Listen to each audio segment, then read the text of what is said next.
कि भारतीय जनता पार्टी निश्चित तौर पे कार्यकर्ता को संभाल के रखती है और जो निष्ठावान, संघर्षशील और ईमानदारी से जो संगठन के काम को आगे बढ़ाता है, पार्टी हमेशा उसका ख्याल भी रखती है और उसे आगे बढ़ाती है, संगठन के काम के लिए भी और सेवा के लिए भी। तो जैसा आदरणीय कैप्टन अभिमन्यु जी ने मुझे कहा कि निश्चित तौर पे मैं इनके आदेश की पालना करते हुए जो संगठन ने सिखाया उसके ऊपर, उस पगडंडी पे आगे बढ़ते हुए प्रथम नागरिक नहीं, प्रथम सेवक के रूप में काम करूंगा, ये विश्वास और भरोसा दिलाता हूं। और केंद्र में अपनी सरकार है, हरियाणा में अपनी सरकार है और पूरे रोहतक की सरदारी ने 23 के 23 कमल, 22 हमारे वार्ड पार्षद और 23 माह ये आपका बेटा भाई मेयर के रूप में रोहतक की जनता ने आशीर्वाद देने का मन बना चुकी है। पर लेकिन जैसे भाई साहब ने कहा कि युद्ध को कभी भी आखिरी जब तक जीत ना मिल जाए तब तक हल्का नहीं छोड़ना चाहिए। मेरी आप सबसे हाथ जोड़ के विनती प्रार्थना है कि एक एक घर में जो भी छूटा हुआ है, जिस तक हमारा संपर्क नहीं हुआ है, बहुत सारे ऐसे परिवार हैं जो इस इंतजार में बैठे हैं कि कब पार्टी का कोई नेता, कोई कार्यकर्ता या हमारा समर्थक भाई उस परिवार में जाकर के कहे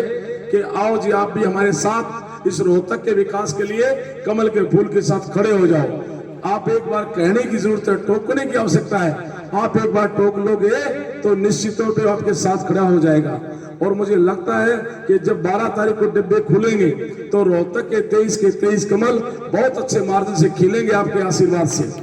और मैं आपका बेटा, आपका बच्चा, आपका भाई आपके बीच में ये आपको अपने सीनियर नेताओं के बीच में खड़ा होकर के इनके आशीर्वाद से आश्वासन देता हूं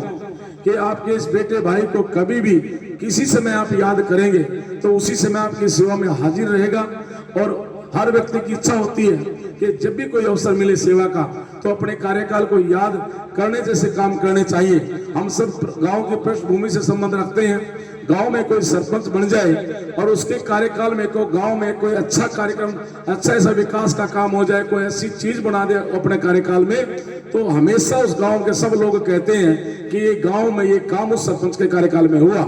तो ये रोहतक की सीट जो आरक्षित हुई, जब से सीधा सा चुनाव शुरू हुआ तो पहली बार आरक्षित हुई है। अगली बार निश्चित तौर पे या जनरल रहने वाली या किसी अन्य वर्ग में जाने वाली या सीधी नहीं रहेगी। तो मेरा भी प्रयास रहेगा शीर्ष नेतृत्व के मार्गदर्शन में और मेरी जनता के आशीर्वाद से हम अपने इस कार्यकाल को, क्योंकि दिल्ली में भी अपनी केंद्र में सरकार है, हरियाणा में सरकार है, अपने इस 5 वर्ष के कार्यकाल को जो आप हमें देने जा रहे हैं, ऐसा हमको लग रहा है आपके आशीर्वाद से, तो निश्चित तौर पर ऐसा कार्यकाल के रोहतक की जनता याद करेगी कि हाँ इस कार्यकाल में सेवा की, रोहतक में कुछ ऐसे काम हुए।